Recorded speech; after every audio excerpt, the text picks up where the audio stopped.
जय जिनेंद्र। कुछ थोड़ा सा प्रॉब्लम हो गया था, सॉरी। हाँ, हम लोग स्टार्ट करते हैं।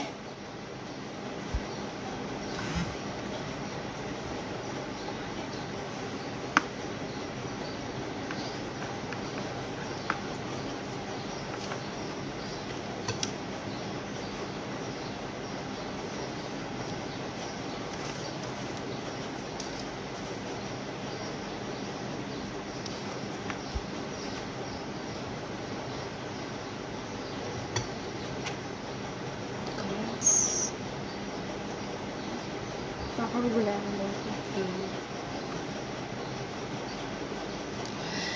आज महावीर जन्म कल्याणक है।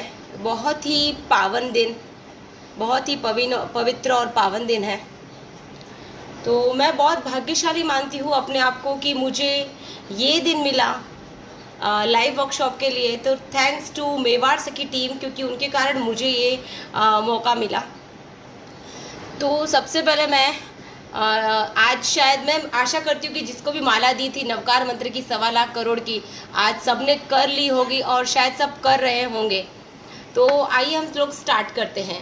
वर्तमान शासनपति भगवान महावीर स्वामी का शासन जयवंत चल रहा है।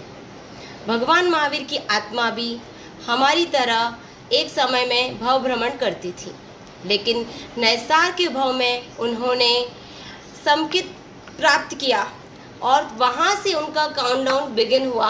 उनके भव की काउंटिंग चालू हो गई और बस वो वेट कर रहे थे कि कब खत्म हो।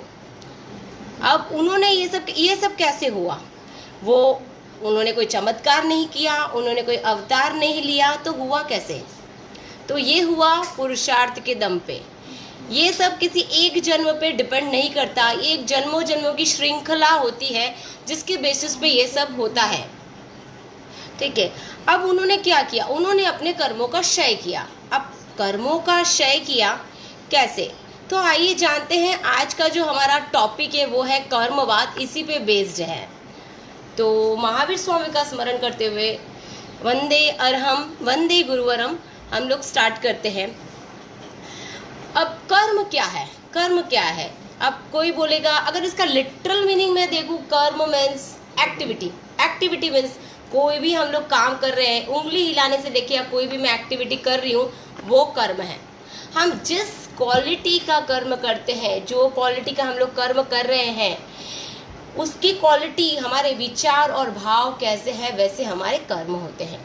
ठीक है, लेकिन कर्म क्या होता है वो हमें जानना है। लेकिन उससे पहले मुझे दुख होता है कि सबको पता है कि हर इंसान मरने वाला है, एक टाइम पीरियड के लिए है, उसके बाद हर इंसान मरेगा, लेकिन फिर भी हम सब चीज़ों में आसक्ति रखते हैं और कर्मवाद सबको पता होते हुए भी हम उस पर बिलीव नहीं करते हैं।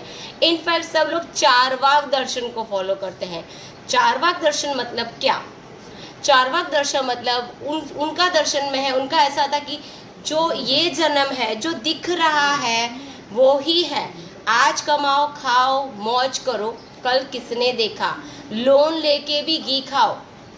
नेक्स्ट बर्थ, पुनर्जन्म, पूर्व जन्म जैसी कोई चीज़ नहीं होती। और कहीं न कहीं हम लोग भी यही मानते हैं, इसीलिए तो हम लोग राग द्वेष रखते हैं, हम लोग आसक्ति रखते हैं, हम लोग न चाहते हुए भी ऐसी चीज़ों को कलेक्ट करते हैं, परिग्रह करते हैं जो हमें कई बार यूज़ भी नहीं होती है। तो हम लोग कहीं ना कहीं चारवाक के फॉलोवर हैं इंस्टेड ऑफ कर्मवाद। तो हम लोग अगर कुछ करें, थोड़ी थोड़ी चीज़ों से हम लोग अपने को बदल सकते हैं। ओके, अब कर्म क्या है? शुभ और अशुभ प्रवृत्ति के द्वारा आकृष्ट और संबंधित होकर, मतलब उससे अट्रैक्ट होता है और उससे रिलेट होकर जो पुद्गल आत्मा के स्वरूप को आकृत विकृत और शुभ शुभ फल देने का निमित्त बनते हैं। मतलब आत्मा द्वारा ग्रहित उन पुद्गलों का नाम कर्म है। तो मुझे लगता है क्लियर हो गया कर्म क्या है। जो कर्म, और अब क्या, अब ये क्या करते हैं? जैसे आत्मा के 8 गुण होते हैं।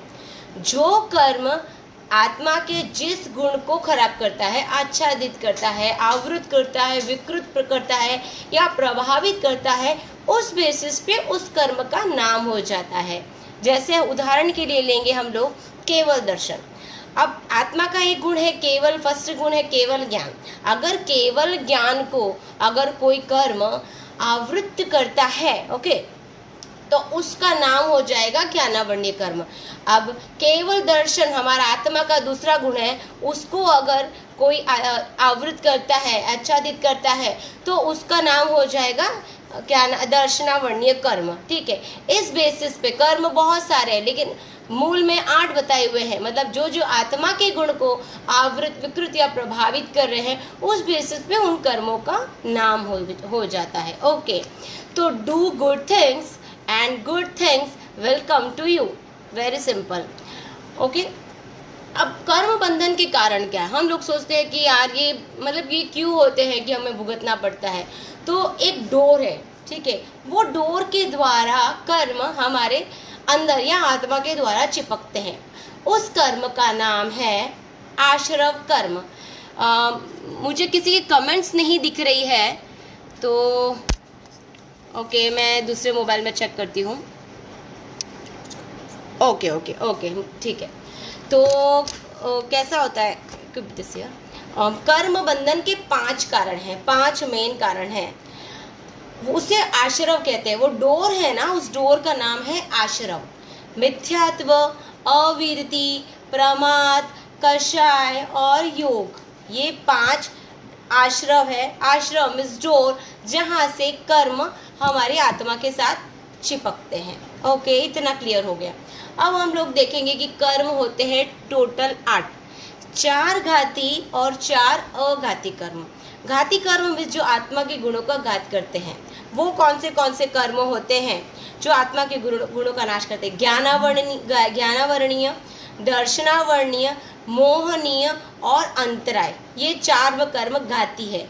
और 4 अघाती होते हैं वेदनीय, आयुष्य, नाम और गोत्र। अब हम लोग ये देखेंगे कि ज्ञानावरणीय कर्म क्या है। बहुत ही सिंपल है, आप खाली देखिए कि क्या होता है ज्ञानावरणीय कर्म। अब जिस कर्म के उदय से, अगर वो जो कर्म हमने कर लिया है वो उदय में आता है, मतलब जैसे हमने कर्म कर लिए तो तुरंत हमको उसका फल नहीं मिलता है, अच्छा या बुरा दोनों तुरंत नहीं मिलता है, लेकिन जब वो उदय में आते हैं तब हमें उसका फल मिलता है, वो अच्छा भी हो सकता है या बुरा। अब हम लोग ज्ञानावरणीय कर्म की बात करते हैं। जिस कर्म के उदय से आत्मा के ज्ञान पर पर्दा पड़ जाता है, मतलब ज्ञान की प्राप्ति नहीं हो पाती है या ज्ञान को ढकने का काम करता है।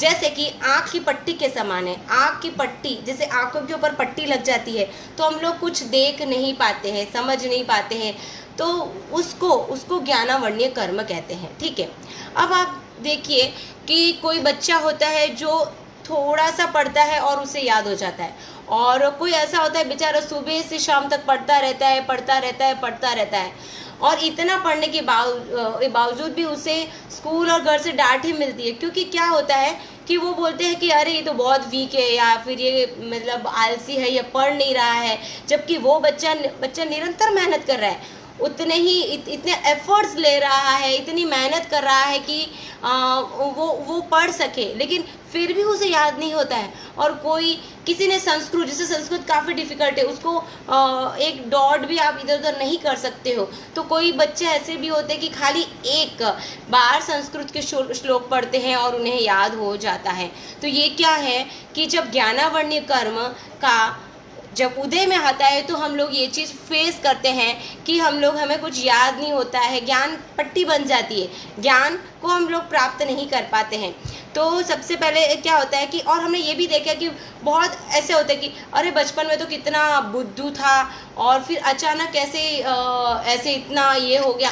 इसका मतलब ये नहीं कि अचानक उसने कुछ किया और वो उसके पिछले कर्म का उदय अच्छा और बुरा होता है, कभी क्षय होता है, कभी क्षयोपशम होता है, उपशम होता है। तो जब क्षयोपशम होता है, क्षयोपशम भाव होता है, ले तब क्या होता है कि उसे मतलब जैसे कि एडिसन था, थॉमस एल्वा एडिसन, ओके, बचपन में वो स्पेशल चाइल्ड, या उसे बोल सकते हैं कि आप ऐसी हालत थी कि स्कूल वालों ने बोल दिया था कि हम इसे नहीं लेंगे, तो ये स्पेशल चाइल्ड जो स्पेशल स्कूल्स आते हैं आप वहाँ डालिए। लेकिन उसकी मम्मी ने ये बात उसे ये नहीं बताई। उसने क्या कहा, बेटा स्कूल वालों ने बोला कि आप बहुत ही ज़्यादा स्पेशल हो, आप उसको देखिए, आपने देखिए ना एटीट्यूड उसे कैसे चेंज किया कि आप है ना, आप वहाँ नहीं पढ़ सकते, आपको ज़्यादा बेटर जगह की ज़रूरत है। तो लास्ट में उसने किसका आविष्कार किया, आप सबको पता है, थॉमस एल्वा एडिसन ने बल्ब का आविष्कार किया। आज जो इतना प्रकाश है, जो भी इतनी रोशनी है, जो इतने सारे इंस्ट्रूमेंट इक्विपमेंट्स है, वो सब क्या है, तो उनके कारण है आज हमें जो मिले हैं। तो ये सब क्या है, ये सबसे बड़ा उदाहरण है। अब हम लोग ये बंधन कैसे करते हैं, तो ये जानना ज़्यादा ज़रूरी कि हम लोग बंधन कैसे करते हैं।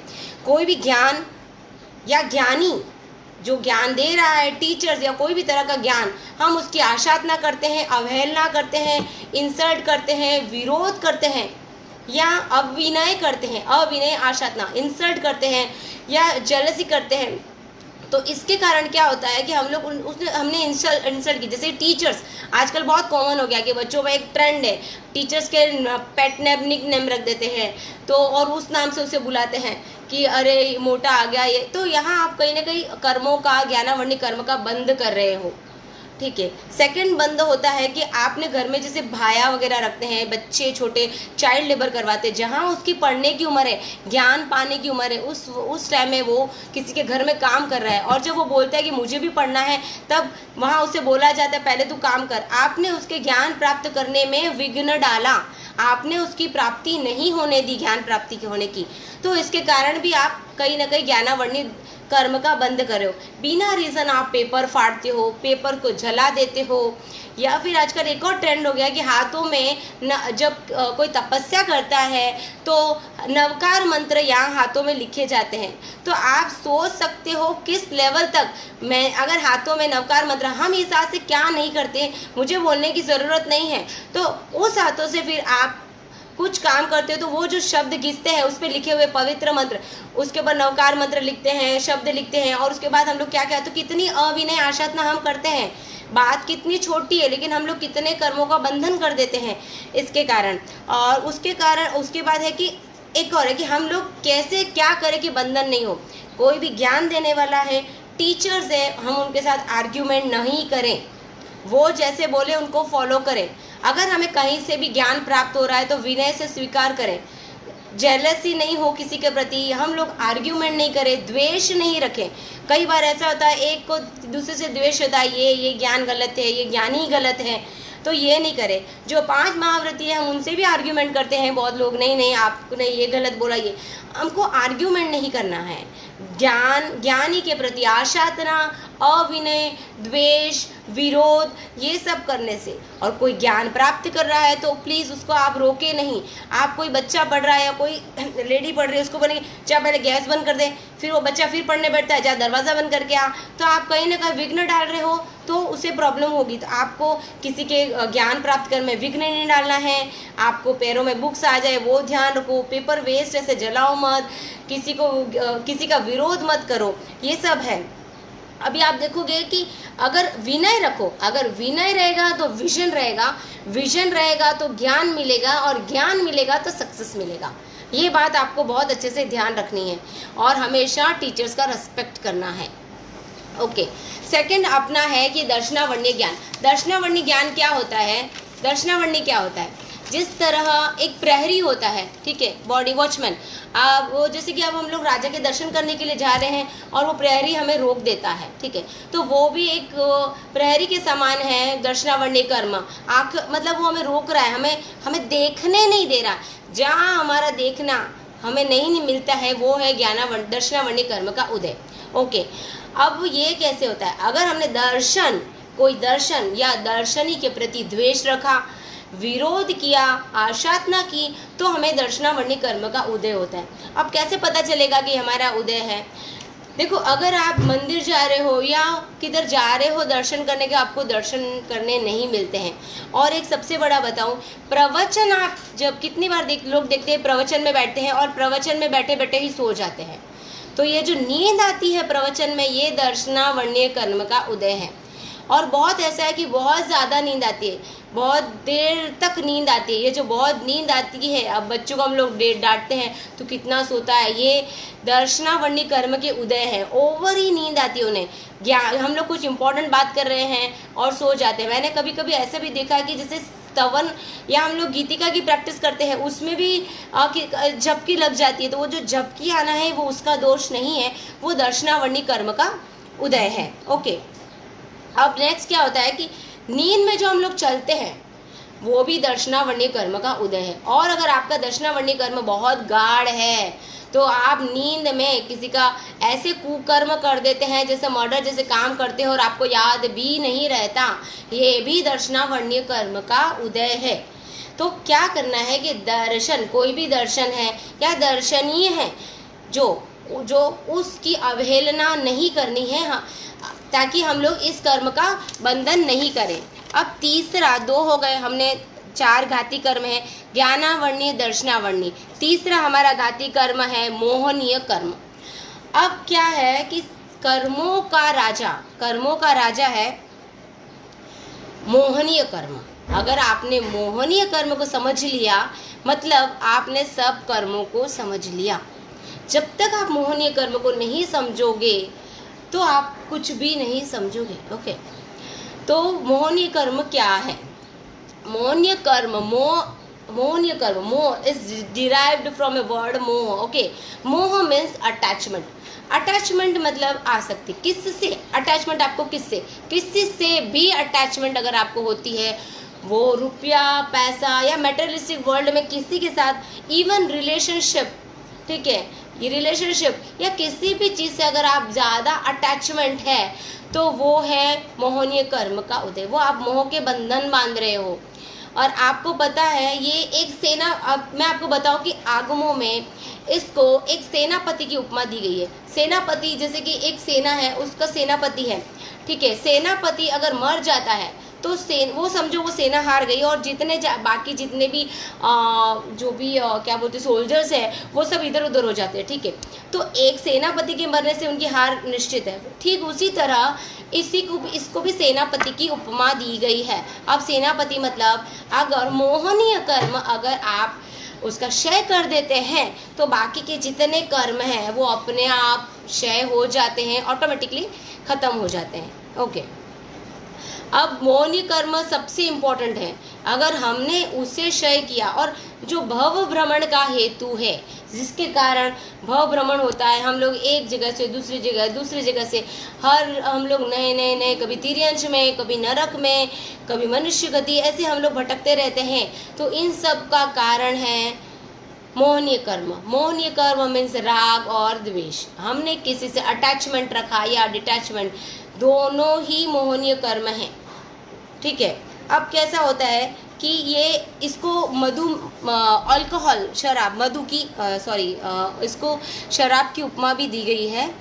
मतलब क्या है, जब आप अल्कोहल लेते हैं या शराब लेते हैं तब आपकी विवेक शक्ति खत्म हो जाती है। ओके, आपकी विवेक शक्ति खत्म होती है। विवेक शक्ति खत्म मतलब आपको ये नहीं पता चलता है कि what is wrong and what is right. जब आपको ये नहीं पता चलता है कि what is wrong and what is right, वो जो सिचुएशन है, दैट मीन्स आप वो एक अल्कोहल, मतलब आपने शराब की उसकी जो स्थिति होती है वैसी स्थिति मोहनीय कर्म की होती है, ठीक है। मोहनीय कर्म मतलब आप ये भूल जाते हैं कि क्या सही है क्या गलत है। क्यों? क्योंकि आपको एक के प्रति इतना अटैचमेंट है कि आप उस अटैचमेंट या डिटैचमेंट या द्वेष या राग के प्रति सब कुछ भूल जाते हैं। सही क्या है गलत क्या है सब कुछ भूल जाते हैं। आप उस मोह में अंधे हो जाते हैं। दैट इज कॉल्ड मोहनीय कर्म। अच्छा, अब मैं आपको बताती हूँ, हमारे आप इंद्रबुद्धि गौतम स्वामी को हर इंसान जानता है, लेकिन आपको पता है कि उन्हें भी मोहनीय कर्म का उदय था। वो भी, उनको किससे मोह था? कोई बता सकता है मुझे? कोई बता सकता है इंद्रबुद्धि गौतम को किससे मोह था? उस मोह के कारण उन्हें केवल ज्ञान की प्राप्ति नहीं हो रही थी। कोई बता सकता है इसका आंसर?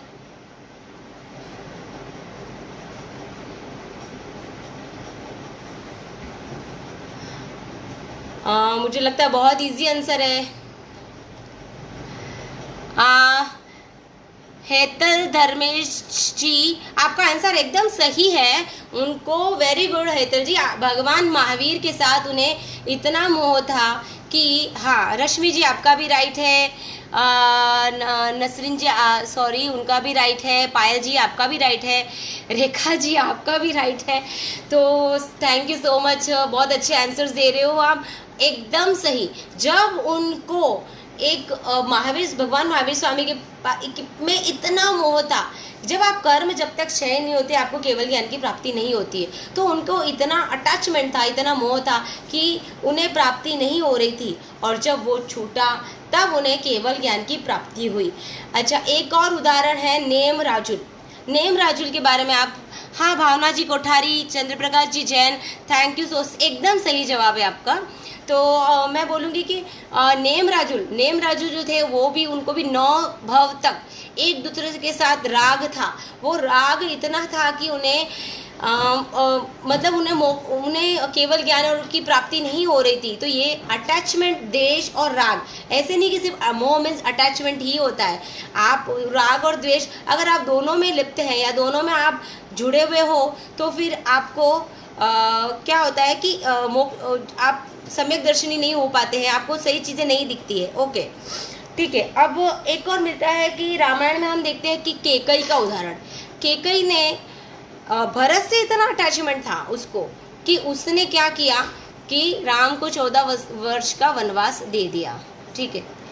अब आप ये देखो कि दर्शन मतलब मोह इतना ऐसा होता है, मतलब मोह को समझा, मोह को जाना। आगमों में एक चीज़ बहुत अच्छी सुंदर लिखी है, कर्म ही कर्म का कारण है। मतलब सब कर्मों के लिए बात नहीं कही गई है। कर्म मतलब मोहनी कर्म, मोहनी कर्म ही सब कर्मों का कारण है। अगर मोहनी कर्म को आप हटा देते हो, क्षय करते हो या उस पर विजय प्राप्त करते हो तो आपने बहुत कुछ वैसे भी जीत लिया। ओके। अब अभी हम लोग आगे देखेंगे कि मोहनी कर्म कितने टाइप का होता है। मोहनी कर्म होता है 2 टाइप का, दर्शन मोहनीय और चारित्र मोहनीय। अब दर्शन मोहनीय की अगर उदय में आता है, हमें विवेक का अभाव रहता है, हमें समझ नहीं आता है what is wrong what is right, we can't जज। ओके। चारित्र मोहनी क्या होता है पता है? चारित्र मोहनी मुझे लगता है कई बार हम वो रोल निभाते हैं। लाइक हमको ज्ञान है, हम डेली तत्व की चीज़ें पढ़ते हैं, हम लोगों को सब कुछ पता रहता है कि आलू प्याज नहीं खाना चाहिए, या मतलब हम पल पल कर्म बंधन कर रहे हैं तो हम लोग पल पल कर्म बंधन सब पता है, हमें सब प्रवचन भी सुनते हैं, सब पता है। लेकिन चारित्र मोहनीय कर्म के उदय के कारण हम उसको फॉलो नहीं कर पाते। लाइक मुझे पता है कि एटलीस्ट हम लोग आठम चौदस को स्टॉप करें, लेकिन फिर भी कोई लोग होते हैं कि पता है अरे यार कुछ नहीं, मतलब पता है, वो बिलीव भी करता है लेकिन बिलीव करने के बाद उसको आचरण में नहीं लाता है। मतलब ये रोल हम लोग कहीं ना कहीं निभाते हैं। हम लोग मतलब मुझे तो ऐसा लगता है कि मैं खुद कि पता होता है, लेकिन क्यों ये चारित्र मोहनी कर्म का उदय है। तो हम लोग इसको प्रैक्टिस के द्वारा, प्रैक्टिस से हम लोग इसमें चेंजेस ला सकते हैं, ऐसा नहीं कि नहीं ला सकते हैं। हम लोग बार बार उन लोगों से जुड़ें जो हमें इंस्पायर करें कि अगर तुमने सीखा है तो आचरण करो, सीखा है तो आचरण करो। हम लोग उन लोगों के साथ ज़्यादा रहे जो हमको ये इंस्पायर करें कि हम लोग जो सीखा है हम लोग, क्योंकि आचरण आपने कितना भी ज्ञान प्राप्त किया, अगर आचरण में नहीं लाया तो क्या मतलब? आपने कितनी भी पढ़ाई कर ली, एग्जाम में जो आंसर्स थे वो तो लिखे ही नहीं।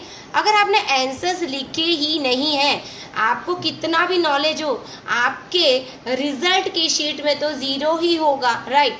तो आपको ये कि आचरण में नहीं लाए मतलब आपको नहीं आया। ओके। अब चारित्र मोहनी मतलब कषाय और नो कषाय।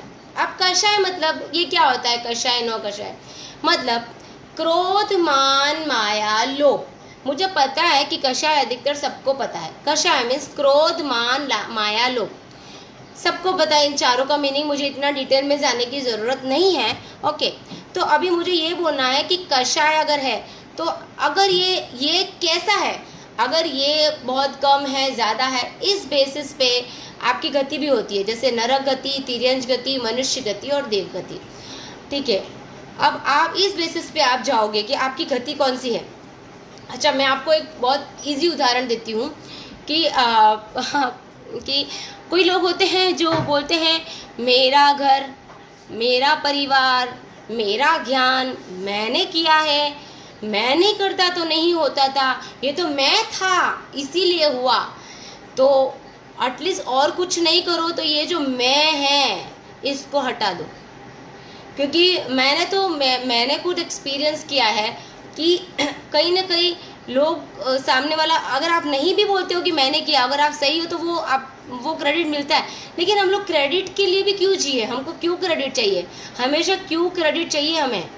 हमको ये क्रेडिट चाहिए, हमें अच्छा बोले, इसलिए हम लोग इस कारण भी हम लोग कई बार कर्मों का बंधन कर देते हैं। तो हम लोग ये ध्यान रखें कि मेरा मेरा मेरा मेरा मेरा मेरा छोड़ दें, क्योंकि जो किस्मत में होगा, वो जो कर्मों के जो हम लोग लिखवा के आए हैं, जो हमारा अकाउंट ऑलरेडी ऊपर सेटल हो गया है, उसके बेसिस पे वैसे भी आगे होने वाला है। ओके, अब नेक्स्ट है 4 घाती हो गए, अभी लास्ट है घाती में अंतराय कर्म। अच्छा, अंतराय कर्म में बहुत इजी ढंग में बताऊंगी आपको कि विघ्न उत्पन्न करना मीन्स अंतराय कर्म। ओके, विघ्न उत्पन्न करना मीन्स अंतराय कर्म, जिसके उत्पन्न होने से जीव को, मतलब उत्पन्न हो गया और जीव को इच्छा होते हुए भी, मतलब बहुत इच्छा है लेकिन वो कर नहीं पाता है। बहुत इजी है, मतलब आपकी इच्छा है लेकिन आप नहीं कर पा रहे हो और विघ्न आता है, वो अंतराय कर्म। बहुत इजी है अंतराय कर्म की। अब है देखो मोहनी, अभी मैं आपको एक बताऊंगी अंतराय कर्म क्या होता है कि दान, लाभ, भोग, उपभोग और वीर्य, ये 5 बातों में जो विघ्न आता है, हाँ अंतराय आते हैं, वो चीज़ हमें नहीं मिलती है, वो अंतराय कर्म है। बहुत इजी है, दान, लाभ, भोग, उपभोग, वीर्य। अब दान क्या है? हमें दान देने की इच्छा है, दान देने की इच्छा है, लेकिन हम लोग दान नहीं दे पाते हैं। तो मुझे कोई आंसर बता सकता है कि ऐसा कौन है जिसे दान देने की इच्छा है, उसके पास है भी पर्याप्त मात्रा में, फिर भी वो दान नहीं दे सकता है? कोई मुझे आंसर देगा इसका?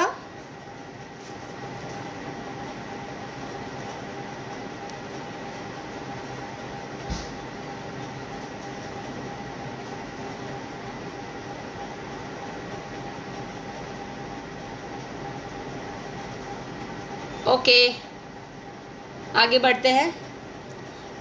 ये आंसर्स नहीं, भावना जी कोठारी, आपका आंसर रॉन्ग है, कंजूस इसका आंसर नहीं है। हाँ मतलब कोई और इसका आंसर देगा? ठीक है, ये आंसर पेंडिंग रहा, आप मुझे दीजिए इसका आंसर। ओके ठीक है, अमन सेठ। ओके ठीक है, मैं आगे बढ़ती हूँ और ये आंसर के लिए मैं फिर से वेट करूँगी। ओके अच्छा, अभी देखो ये कोषाध्यक्ष के समान है, मतलब कोषाध्यक्ष से इसको इसकी उपमा दी गई है। मम्मन सेठ कर्मों के बंधन, हाँ कर्मों के बंधन के कारण तो होता है पीनल जी, लेकिन फिर भी एक ऐसा कौन सी गति भी बोल सकते हैं हिंट के लिए कि जो दान नहीं दे सकते हैं। ओके मैं वेट करती हूँ। ओके देखो, दान लाभ, मतलब आपको आपके पास सब कुछ है फिर भी आप दान नहीं दे पा रहे हो। ओके इसके अंतराय कर्म है, उसके नहीं करने देते। हाँ अंतराय कर्म है, पर किसके अंतराय कर्म है? कौन जिसके पास सब है फिर भी वो दान नहीं दे सकता है। ठीक है, हम लोग आगे जाते हैं। अभी लाभ, हम लोग किसी को लाभ करने में बाधा डालते हैं। शर्मिला बाफना, आपका आंसर राइट है। शर्मिला जी बाफना राइट है आपका आंसर। ठीक है, अभी नेक्स्ट क्या है कि जो लाभ होता है ना, हम लोग किसी को अंतराय दे रहे हैं कि किसी को उसको कुछ लाभ मिल रहा है, वो बिजनेस में हो या कोई भी तरह का लाभ हो, हम लोग उसको लाभ में अगर अंतराय दे रहे हैं तो वो अंतराय, सॉरी क्वेश्चन ये है कि कौन सब कुछ होते हुए भी दान नहीं दे पाता, ये क्वेश्चन है। तो ऐसा है कि भोग, अभी कैसा है भोग मतलब मेरे पास बहुत खाने पीने की चीज़ें हैं, मेरे पास इतनी खाने पीने की चीज़ें हैं कि शायद मेरी खुद की फैक्ट्री हो खाने पीने की, या मेरे पास इतना कुछ हो, मैं बिलियनर हूँ, मेरे पास दुनिया भर की चीज़ें, फिर भी मैं खा नहीं सकती हूँ क्योंकि मुझे डायबिटीज़ है, या मुझे कोई ऐसी चीज़ है जिसके कारण मैं नहीं खा पा रही हूँ, या मुझे फूड पाइप में कोई प्रॉब्लम है, या कोई भी ऐसी प्रॉब्लम जिससे मैं खाने पीने का भोग नहीं उठा पा रही हूँ। तो ये एक हो गया। नेक्स्ट है उपभोग।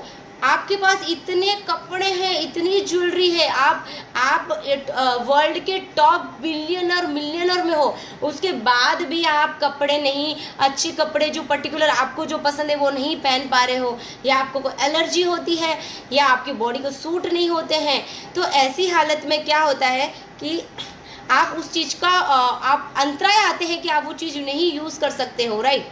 तो और नेक्स्ट लास्ट है कि वीर्य मतलब हम लोग किसी को वीर्य मतलब जैसे कि कोई धर्म कर रहा है या कोई संयम ले रहा है, तो हम लोग उसमें अंतराय डालते हैं।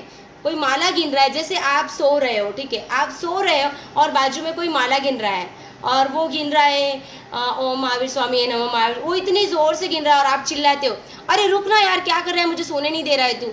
तो आपने क्या किया कि उसके शुभ कार्य में बाधा डाली, तो इसके कारण भी आपके कर्म के बंधन होते हैं, ठीक है।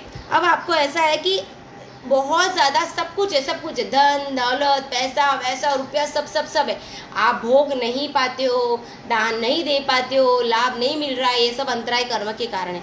लेकिन आपको क्या शायद आपको सबसे मेन आपको चीज़ बताऊं कि अंतराय कर्म और मोहनी कर्म दोनों रिलेटेड है। सबसे ज़्यादा अंतराय और मोहनी कर्म रिलेटेड है, क्योंकि मोहनी कर्म के उदय से, जब मोहनी कर्म उदय में आता है तो हमें इच्छाएं जागती है, कामनाएं होती है कि मुझे ये चीज़ चाहिए, या मुझे ये करना है, या मुझे इसके ऊपर आसक्ति है, ठीक है।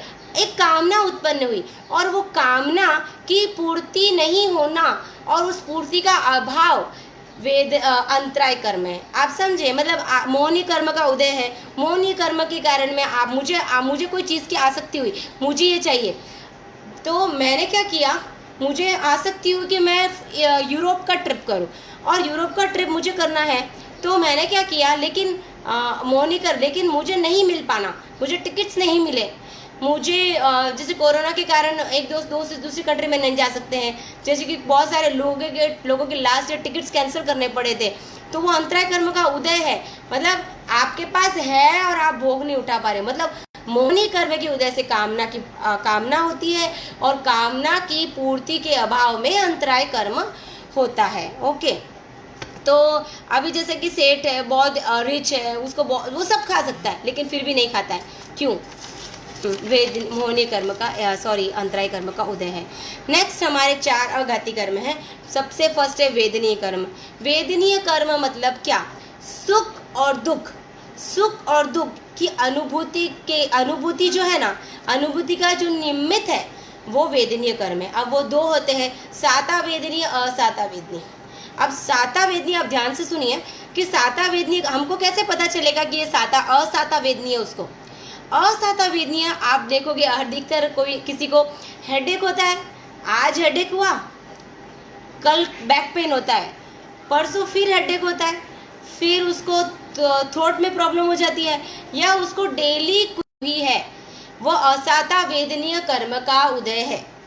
आप देखोगे कि कोई तपस्या आराम से कर लेता है तो वो साता वेदनीय कर्म का उदय है।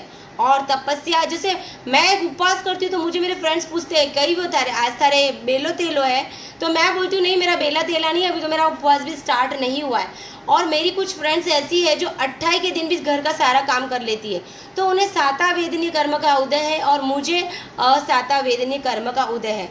कोई इंसान बहुत हेल्दी है, जैसे है ना अपने घरों में देखते हैं कि जो भी मेड्स आती है बहुत हेल्दी रहती है, ना तो वो जूसेस लेती है, ना वो प्रोटीन शेक्स पीती है, ना वो ड्राई फ्रूट्स खाती है, लेकिन वो बीमार नहीं होती। हमारे बच्चों को हम लोग सब देते हैं, टाइम टू टाइम देते हैं, लेकिन फिर भी हमारे बच्चे थोड़ा सा सीजन चेंज होता है तो बीमार हो जाते हैं। क्यों? क्योंकि किसी को शरीर अच्छा मिला, बहुत ही स्वस्थ है, तो वह साता वेदनीय कर्म का उदय है, और नहीं तो वह असाता वेदनीय कर्म का उदय है। अब ये क्यों होता है आप ये जान लीजिए। जब आप ध्यान से सुनिए कि हम लोग को ये क्यों होता है। एकेंद्रिय से लेके पंचेंद्रिय तक, एकेंद्रिय जीव से पंचेंद्रिय जीव तक हमने अगर किसी को भी दुख पहुंचाया है, मेंटली या फिजिकली मारा है, परिताप किया है, दुख पहुंचाया है, कैसे भी डंडा मारा हो, या मेंटली या फिजिकली अगर हमने असाता दी है, तो हमें ये असाता वेदनीय कर्म उदय में आते हैं। ओके, अब कैसा होता है ना, हम किसी को दुख नहीं दे। अभी हमें कोई कोई बोलता है कि हम तो जैन हैं, हम तो पंचेंद्रिय वध करते ही नहीं हैं, हम तो नॉनवेज नहीं खाते हैं, तो हम तो किसी को मारते ही नहीं है, तो हमारे असाधना वेदनी कर्म कैसे होते। तो आप शायद ये भूल जाते हो कि लड़के की चाह में बहुत सारे लोग भ्रूण हत्या करते हैं। तो फिर ये क्या है, ये भी तो एक इंद्र से पंचेंद्र के बीच में किसी न किसी का वध है। ये भी तो आप किसी जीव को पीड़ा पहुंचा रहे हो। अगर आप किसी जीव को पीड़ा पहुंचा रहे हो तो आपको वो तो भुगतना ही है। तो तब आपके असाधा वेदनीय कर्म के उदय। और मैं आपको बता दूं, अगर किसी को क्रॉनिक डिजीज है, क्रॉनिक डिजीज का मतलब तो सब जानते हैं, अगर किसी को क्रॉनिक डिजीज है मतलब उसने कभी न कभी ये ऐसे एकेंद्र से पंचेंद्र का उसको मारा है, या उसे दुख पहुंचाया है, या जो भी किया है उसे तकलीफ दी है, इन शॉर्ट, तो आपको ये कर्म आपके उदय में आने वाले हैं। अच्छा, एक मैं आपको एक बता दूं कि एक है ना, एक बहन थी, उसको ना क्रिकेट देखने का बहुत शौक था। तो एक मुनि आए उसके यहाँ पे और कोचरी खिलाया, और वो आईपीएल देख रही थी। उसने क्या किया कि पराठा बनाया और उन्हें दे दिया। जब वो गए तो देखा, खोला, ये सत्य घटना है, खोला तो देखा कि अंदर कॉकरोच था। तो वो बोला कि आप खाली ये सोचो कि वो कॉकरोच को कब आटे में लिया होगा और उसको बेला होगा, सेका होगा, तो उसको कितनी वेदना हुई होगी, उसे कितनी तकलीफ हुई होगी। तो हम लोग सबसे पहले जागरूक रहे कि हमारे कोई खाने की चीज़ों में कुछ गिर तो नहीं रहा है, हम लोग ढक के रखें। इससे भी हम लोग किसी को वेदना देने से बच जाते हैं। अच्छा, एक चीज़ और है जो शायद वेदना मतलब सिर्फ फिजिकली नहीं होती है, एक केंद्र से पंचेंद्र तक तो आपको दुख नहीं देना है। कोई बिना कारण मच्छर को मारता है, कॉकरोच को मारता है, या हम लोग एनिमल राइड करते हैं, बहुत खुशी खुशी एनिमल राइड करते हैं, तो वो भी तो हम लोग किसी को दुख पहुंचा रहे हैं। भ्रूण हत्या भी उसी में आता है। लेकिन सबसे मेन एक चीज़ और है कि सॉरी कि अब है ना, आपने मूला सेठानी को देखा है। मूला सेठानी को क्या थी, ईर्ष्या थी। अब है ना, ईर्ष्या क्या हो गया कि फिजिकली नहीं लेकिन मेंटल टॉर्चर अगर आप देते हो तो भी वो वेदनीय कर्म है। आप किसी को वेदना दे रहे हो। एक दो देरानी जेठानी है, एक बहुत अच्छा खाना बनाती है और दूसरी बेचारी नहीं है, उसको नहीं आता है। वो क्या करती है, उसको टोंट मारती है। सिर्फ खाने का एग्जाम्पल नहीं, वो किसी भी तरह आप किसी को टोंट मारते हो तो आप सामने वाले को असाता दे रहे हो, आप उसको तकलीफ दे रहे हो, आप उसको मेंटली टॉर्चर कर रहे हो। वो आपने मेंटल टॉर्चर किसी को किया तो वो आपके कर्म असाता वेदनीय कर्म के उदय में आपको फिर से भोगना है। जो दोगे वो लोगे, राइट। आप किसी को टॉर्चर मेंटली करो या फिजिकली करो, घर में अधिकतर ये देखने के लिए आता है।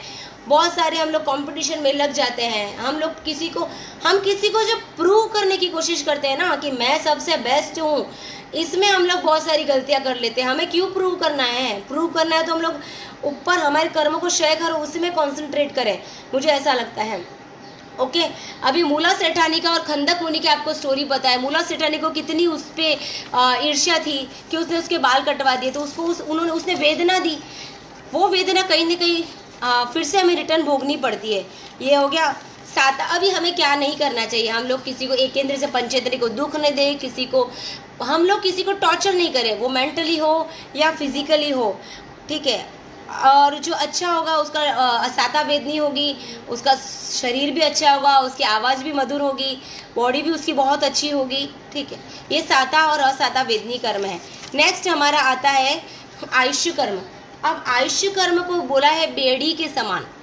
बेड़ी हो, सोने की हो, आपके हाथ में डाल दी है उस, या पैर में डाली है, सोने की हो या लोखंड की हो या डायमंड लगे हो उसमें, लेकिन आप भाग नहीं सकते हो, बेड़ी है। वैसे ये आयुष्य कर्म कैसा होता है कि आयुष्य कर्म आपको भोगना ही पड़ता है।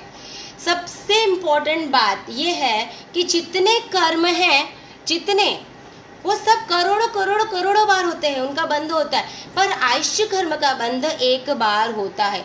मैं सोचती हूँ अगर आप आयुष्य कर्म को अगर ध्यान से सुन लोगे ना, तो मुझे लगता है कि आप जो, मुझे नहीं लगता पर एक कुछ परसेंटेज आप में ज़रूर चेंज आएगा। प्लीज़ आप ध्यान से सुने कि देखो कैसे होता है कि जैसे कि अपनी लाइफ कोई इंसान 100 साल का है, तो उसका जो 2/3 है वो जी चुका है, अब उसका 1/3 बाकी है। अब 1/3 जैसे 100 साल का है तो 65 ईयर्स उसके कंप्लीट हो गए, 65 के बाद 1/3 जो हिस्सा बचता है उसमें आयुष्य कर्म का बंध होता है। अब आयुष्य कर्म का बंध कब होता है? कभी भी होता है, हमें नहीं मालूम होता है कि वो कब होगा।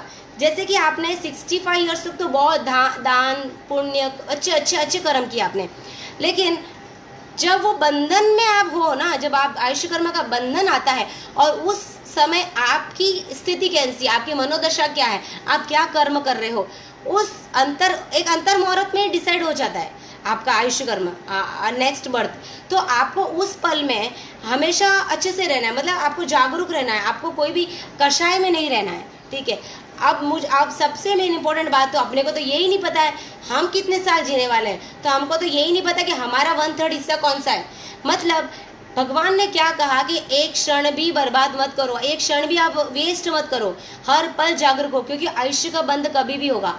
मतलब इन शॉर्ट ऐसा है कि आपने पूरी ज़िंदगी पढ़ाई की या पूरे साल आपने पढ़ाई की, लेकिन एग्ज़ाम जब आई तो एग्ज़ाम में आपने क्या लिखा, तो वही आयुष्य कर्म है। उस समय आपने क्या लिखा, उस समय आप क्या कर रहे थे जब आयुष्य का कर्म बंद हुआ, ये एक अंतर मुहूर्त में डिसाइड हो जाता है। और ये डिसाइड होते ही ये इसका रिवाइज नहीं होता है, इसमें कोई चेंजेस नहीं होता है। आप डिसाइड कर लेते हैं कि आप नेक्स्ट बर्थ में कहाँ होंगे, देवगति में होंगे, तिर्यंश मनुष्य, या नरक गति में होंगे, या सब कुछ खत्म हो जाए तो वो 5वीं गति है। लेकिन हम तो यहाँ तक ही है कि हम एटलीस्ट हम लोग ये काम करें कि हम लोग तिर्यंश और नरक गति में नहीं जाए, हम लोग इतना करें कि हम लोग तिर्यंश और नरक गति में नहीं जाए। तो आयुष्य कर्म का बंधन कभी भी होता है, तो हमें हमेशा ये ध्यान रखना चाहिए कि हर कर्म का बंधन करोड़ों करोड़ों बार होता है, तो हमें ये ध्यान रखना है कि हम लोग आयुष्य कर्म का बंधन एटलीस्ट नहीं करें। ओके, अभी आपने देखा कि शैणिक महाराज थे, आपको ये स्टोरी पता होगा कि उन्होंने हिरणी का वो शिकार करने गए और हिरणी को मार दिया उन्होंने, और उसके पेट में बच्चा था, तो उन्हें बहुत, तो यार मैंने तो एक तीर से 2 निशान 2 ये कर दिए हैं। तो वो बोलते हो, तो उन्होंने वो जो विचार था, वो जो उनका कार्य था, उसके कारण उन्होंने नरक का बंध किया। तो बाकी उन्होंने कितना भी अच्छा किया, लेकिन वो उस क्षण उन्होंने नरक का बंधन किया था। इसलिए भगवान हमेशा कहते हैं कि क्षण भर भी प्रमाद मत करो, क्योंकि वो आयुष्य का बंध हमेशा कभी भी हो सकता है, ऐसा कुछ फिक्स नहीं है। नेक्स्ट है कि हमें हमेशा संभाव में रहो, सब छोड़ दो, आप शांत हो जाओ, संभाव में रहो हमेशा। ओके, हम लोग इतना तो डिसाइड, हम लोग ये के हाथ में इतना है कि हम लोग तिर्यंश और नरक गति में नहीं जाए, बस हम लोग इतना ध्यान रख सकते हैं कि हम लोग ये दो गति हमारी नहीं हो। सेकंड लास्ट है गोत्र कर्म। इस कर्म के निमित्त से जीव प्रतिष्ठित या अप्रतिष्ठित, ओके, प्रतिष्ठित या अप्रतिष्ठित कुल में जन्म लेता है। हमारा ये डिसाइड होता है हम लोग कहाँ जन्म लेंगे, किस कुल में, उच्च या नीच, ठीक है। अब आपने देखा होगा कि मरीचि के भाव में उन्होंने क्या था, उन्होंने एक अभिमान हुआ था कि मैं तीर्थंकर भी बनूंगा, मैं चक्रवर्ती भी और वासुदेव भी। तो उसके कारण उन्हें, जैसे कि कैसे हमारे जैन दर्शन में कहा गया कि अगर कोई तीर्थंकर जन्म लेता है तो सिर्फ उच्च गोत्र से ही, लेकिन इस कारण उन्होंने जो अभिमान किया था उसके कारण उन्होंने देवानंदा की कुक्षी में वो रहे थे 42 दिन, उनको उसको कुक्षी में रहना पड़ता, ये इसी के कारण। तो आप कोई भी कर्म अगर तीर्थंकर भगवान को नहीं, अगर भगवान को नहीं छोड़ा तो हम क्या हैं, हम क्या है, और हम खाली हमारा बैलेंस शीट चेक करें, हमारा अकाउंट चेक करें, हमने कितने पाप किए हैं। ओके, अब ये देखिए कि उच्च गोत्र और नीच गोत्र क्या होता है। आप क्या चीज़ करते हो तो उच्च गोत्र में जन्म लेते हो। अगर आपने जाति, आप कहाँ पैदा हुए, जैसे मैं जैन हूँ और बहुत घमंड करूँ, जैन खाली पैदा होने से कुछ घमंड नहीं, आप उसको फॉलो करो। अगर आपने जाति का अभिमान किया, आपने कूल, मैं बहुत बड़े कूल से हूँ, बाकी सब तुच्छ है, फिर बहुत, मैं तो बहुत शक्तिशाली हूँ, मैं इतना पावरफुल हूँ, बाकी सब मेरे सामने कुछ नहीं है, या मैं इतनी ज़्यादा सुंदर हूँ, यार मैं मेरी देरानी जेठानी या मेरी फ्रेंड्स, ओ गॉड मैं इतनी सुंदर हूँ कि मेरे सामने सब पानी कम चाय है, या मैं तो इतनी तपस्या करती हूँ यार, ये बाकी सब लोग तो कुछ नहीं कर सकते हैं, इनको तो कितनी आ सकती है। या फिर मैं श्रुत ज्ञान का, कोई तत्व पढ़ लेता है, अगर ये तो मैंने बहुत बार देखा कि कोई तत्व पढ़ लेता है तो बाप रे, उसको तो इतना आ जाता है, अरे मुझे तो इतना ज़्यादा नॉलेज है। नॉलेज अगर ले लिया और आपने ये नहीं सीखा कि अभिमान, अगर आपको विनयवान रहना है और अभिमान नहीं करना, तो फिर आपने जितना भी तत्व है, धर्म सीखा है, वो ज़ीरो है। और आपको लाभ और ऐश्वर्य, अगर आपने इन 8 चीज़ों का अभिमान किया, घमंड किया, तो आप नीच जाति में पैदा होंगे, नीच गोत्र में पैदा होंगे। और अगर आपने इन सब चीज़ों का अभिमान नहीं किया, विनयवान रहे, सम रहे, तो आप उच्च गोत्र में पैदा होंगे। लास्ट हमारा है नाम कर्म। नाम कर्म लास्ट है हमारा, ये नाम कर्म पहले बोला था।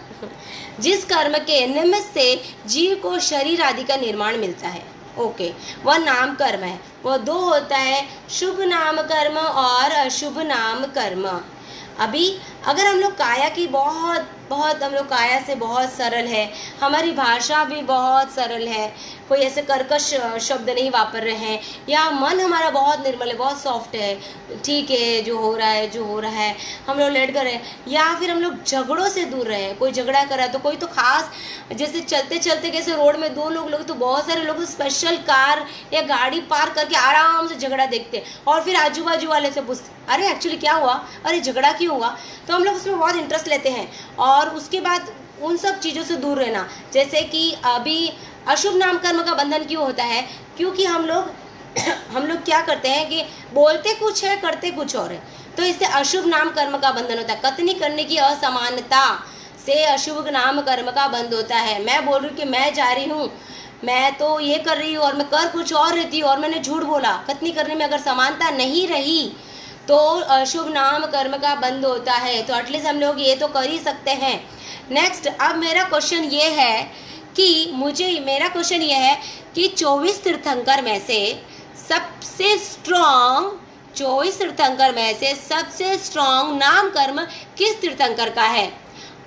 जल्दी मुझे आंसर्स दें, आई एम वेटिंग। मुझे पता है आज जो भी सुन रहे हैं और बहुत काफ़ी अच्छे मुझे रिस्पॉन्स भी आया है, और मुझे पता है इसका आंसर आप दे ही देंगे। सो आई एम वेटिंग फास्ट। शुभ नाम, सबसे स्ट्रॉन्ग नाम कर्म 24 तीर्थंकर में किसका है? पहला आंसर आया है भावना जी कोठारी, पार्श्वनाथ भगवान का।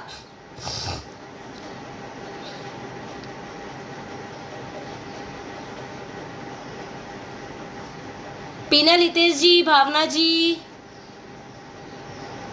सही है आपका जवाब, भगवान पार्श्वनाथ। क्यों? क्योंकि आप आज भी देखते हैं कि सबसे ज़्यादा अगर किसी के मंदिर हैं तो वो भगवान पार्श्वनाथ के मंदिर हैं। आज भी सबसे ज़्यादा, हम हालांकि भगवान महावीर की संतान हैं, लेकिन आज भी ज़्यादा फॉलोवर्स भगवान पार्श्वनाथ के हैं, उनके ज़्यादा मंदिर हैं, क्योंकि उनको लोग ज़्यादा, तो ये नाम कर्म के उदय के कारण होता है, ये नाम कर्म का उदय है। और अच्छा, हिंदुइज्म में, हिंदू माइथोलॉजी के हिसाब से सबसे ज़्यादा नाम कर्म कौन से देवता का स्ट्रॉन्ग है? My next question is Parshvanath भगवान, राइट है, आंसर इज पार्श्वनाथ भगवान। Okay, my next question is कि हिंदू माइथोलॉजी के हिसाब से कौन से देवता का नाम कर्म सबसे ज़्यादा स्ट्रॉन्ग है, सबसे ज़्यादा मंदिर और सबसे ज़्यादा फॉलोवर्स है world wide? Okay, so I am waiting. No, Krishna नहीं। सविता जैन, आपका आंसर एकदम करेक्ट है, शिव भगवान का, भगवान Shiv,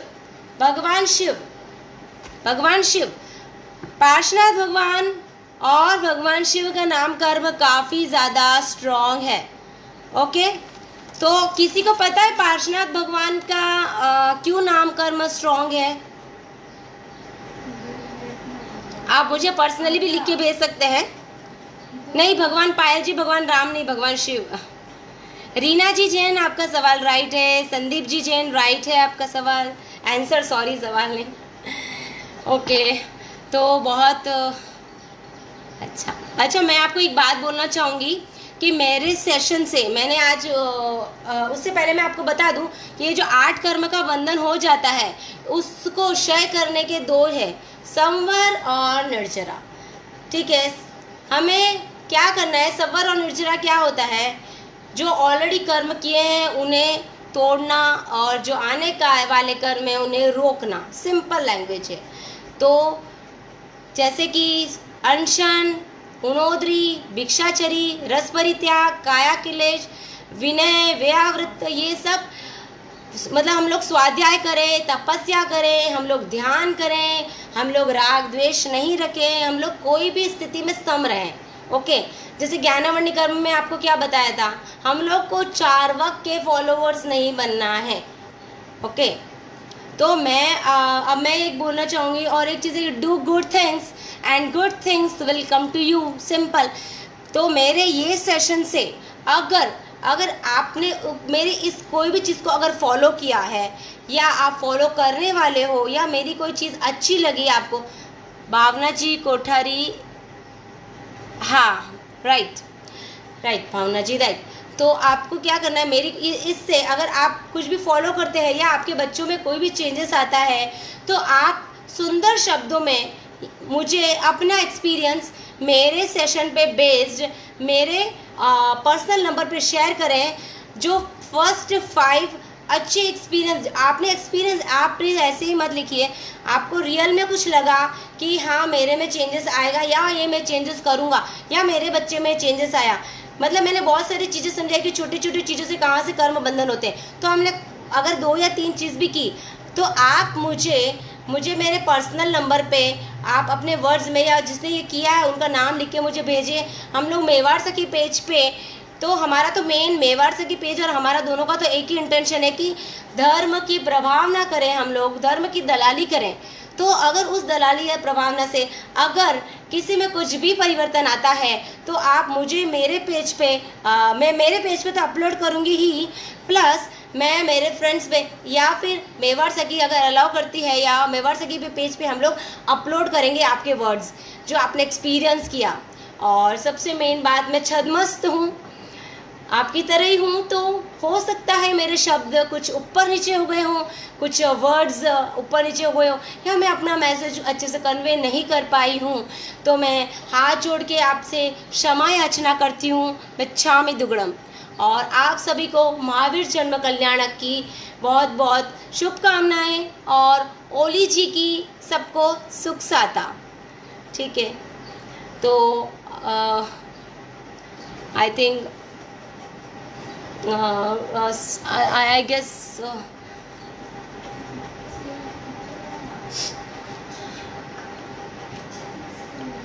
thank you Sharmila ji, thank you Pinal Hitesh ji, thank you so much. Pushpa ji thank you. मतलब मुझे बहुत अच्छी लगी कि आपने आई विल लिखा है। अगर आप आई विल लिखते हो तो मतलब मुझे मतलब मेरी महावीर जयंती तो मतलब आई एम ब्लेस्ड कि आपने आई विल लिखा है। I am blessed, I am really blessed. Please अगर आप और भी कोई मुझे लिखे आई विल या मैं करूँगी तो प्लीज़ मुझे शेयर करें तो मुझे बहुत। Shilpa ji thank you, Payal ji, Alpa ji thank you so much. Bhavna ji thank you so much. Vimla ji, Reena ji, Prema ji, Savita ji thank you so much. I hope इन और भी आपको कोई भी आर्ट कर्म, जैसे आर्ट कर्म का टॉपिक बहुत ही वास्ट है। ठीक है, मैंने ऊपर से कवर किया क्योंकि 1 घंटे में इतना ही कवर हो सकता था तो मैंने उतना ही कवर किया है। लेकिन रिगार्डिंग अगर आपके ज्ञानशाला या आपके पाठशाला में अगर आप चाहते हो कि अपने बच्चों को भी आर्ट कर्म इससे भी ईजी वे में अगर आप सिखाना चाहते हो तो please contact me. Thank you Payal ji, thank you Sunita ji, आप दोनों ने भी आई विल लिखा है तो I am really blessed. Thank you so much Payal ji, Sunita ji, thank you I am so blessed, thank you so much, thank you. So thank you.